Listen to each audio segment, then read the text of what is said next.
for the first time since you retired, when you walked into the dining room last night to see the players, the manager, and what will it be like when you walk into the dressing rooms at Wembley Stadium and then run out onto that pitch?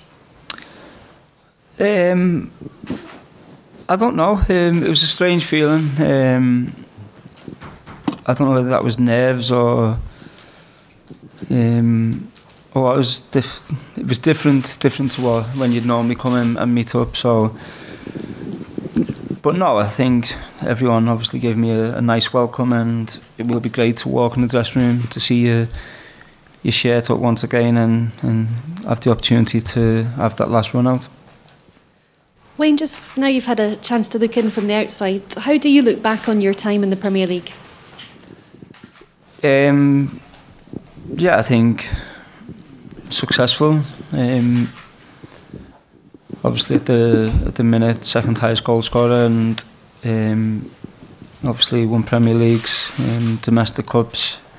So my time in the league, I feel was successful. Obviously, that time in the Premier League has come and gone, so it's something which I can look back on with pride of what I achieved in the Premier League, and try and obviously now make new memories and try and be successful out in the States. So I think my time was great, which I enjoyed. Wayne, back here. Do you think you'll have a tear in your eye, or are you not one to show your emotions in that sort of way? I don't know. I'm not normally one who shows my emotions that way, but I think, as you've probably seen, when I scored the penalty against Switzerland, it was hard to hold my emotions back, and I don't know, I couldn't tell you. I'm sure there will be emotions inside, and if that shows on the outside, then it'll show. Do you remember the last time you cried? Yeah. Happy to share or not? It was on the plane yesterday with my 4 kids, trying to get them asleep. Get to Matt Lawton. Wayne, you belong to what was called the golden generation when you first started, who probably didn't achieve what was predicted for them. Why do you think this young team, minus such big superstars, why do you think they look more likely to go on to win a tournament? What's changed, and what are they doing differently now? I think they've got superstars. So Harry Kane has been top goal scorer in the Premier League for 3 or 4 years. Raheem Sterling the last couple of years has been fantastic. So I don't think it's fair to say the England team hasn't got superstars. But what you're saying is we had some great established players. Obviously David Beckham, Frank Lampard, Steven Gerrard, Paul Scholes. All throughout the team, Rio Ferdinand, John Terry. Why didn't it work? I've no idea. We all tried. We tried to be successful. We maybe never had the squad. I think we had the starting 11, which was very good, but going into a tournament, we maybe never had that backup, which, if someone got injured or suspended, could take the place of one of them players. But I think we had a great team. We tried. We were unlucky on a couple of occasions, going out on penalties, which happened. So we give our best. It went to be, and it's a chance now for this new generation of players to try and take on that mantle and try and be more successful, and certainly we were. Wayne, was your desire to do this partly motivated by the way it kind of ended 2 years ago? You know, forgive me for bringing it up, but a few beers at a wedding could have been sort of seen as your last act as an England player. You know, and we've never actually had a chance to ask you about that in an England context. You know, because it did seem to mark the end. Gareth didn't pick you again. So can you reflect on that? Is this partly why you wanted to come back and do it properly and play football again and say goodbye to the fans? And he did pick me again, actually, last season, but yeah. and he says he did, yeah. And I never entered the wedding, so but that's another story, I think. But yeah, I think I haven't been in the squad since the Scotland game.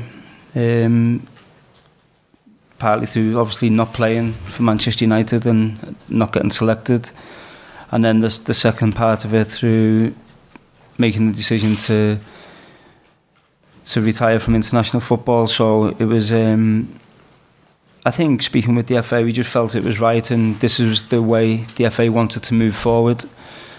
And I think also, if I was in a position where this game was going to take the record off Peter Shilton, for instance, I would never have played in the game. I would never have done that, where I think the game's not going to affect an outfield player or Peter Shilton in that aspect. So we felt it was a good opportunity for me to get some minutes again and almost say a thank you to the fans, but in the same hand a good opportunity to raise money for the underprivileged children who need it desperately. So we just felt it was the right time and the right decision to make.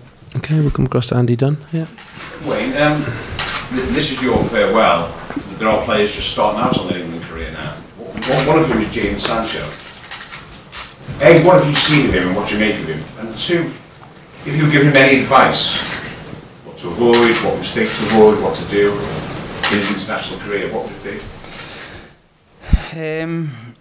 Yeah, I've seen, if I'm being honest, I haven't seen that much. Obviously, I keep up to date with all the Premier League games. I haven't seen many games in Germany. I obviously seen his appearance last time for England, where I thought he'd done fantastic when he came on. He was really positive, getting at players, creating chances. So I think just try and keep doing what he's doing. Obviously, his game may change a little when he gets a bit more maturity in his game, but I think keep being positive, keep trying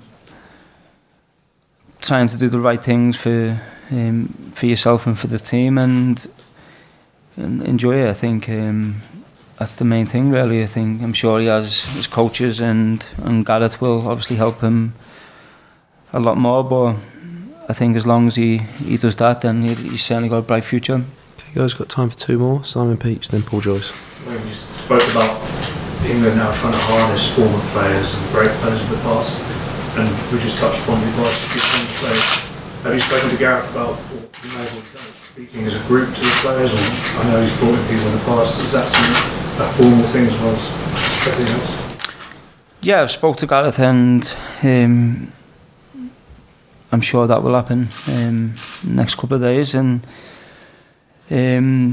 whether it's a group or whether it's to the full group or whether it's to some of the younger players, we're still obviously working out how to do that, but I'm sure that will happen, and in whatever way we feel is again the right way to do that. And but I think for them players it's important what I say, they can take what they want. It might help them, it mightn't help them. The important thing is they keep taking and learning of what the coaches are wanting from them, and that's the main thing for them. Okay, finish with Paul Joyce. Wayne, you said earlier that it's important for you to enjoy tomorrow night, because sometimes in the past you didn't always enjoy the times that you played for England. But why was that the case? What made you not always appreciate what you had? Was it the pressure on you, the pressure on yeah, I think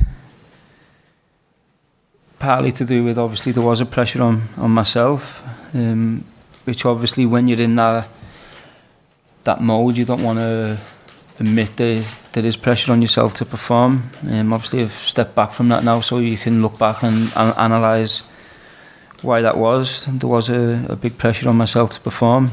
There was a pressure on the team obviously to perform, and sometimes having that pressure makes you try too hard and makes you a bit anxious, where you maybe don't enjoy it as much as you should. And I always feel you play the best football, you give your best performances when you enjoy playing the game and enjoy winning. So be nice tomorrow night just to be able to play.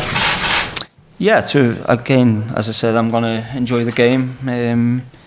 enjoy the minute to get on the pitch. And no, I think it's a special moment for myself, for my family. I think my youngest boy has never had the opportunity to see me in an England shirt. So it'd be nice to have my 4 boys there, obviously my youngest one especially, to have that moment with my children and enjoy it, and hopefully we can raise some money for the children, which I think they'll benefit a lot from. When you analysed your England career, did you feel that the pressure was too much on you at times? If it was unfair pressure?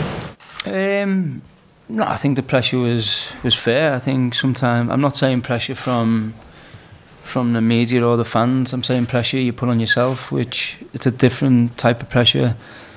I've always been good of almost focusing on what my coaches want and what I feel I can give myself, but then sometimes you do put too much pressure on yourself, which sometimes it does affect your performances, which yeah, my time has been and gone. Some good games, some bad games, but that's the story of my England career, and I'll take away with me becoming the record goal scorer and representing my country 119 times, and I'm feeling immense pride from doing that. Okay guys, thank you very much. Thank you.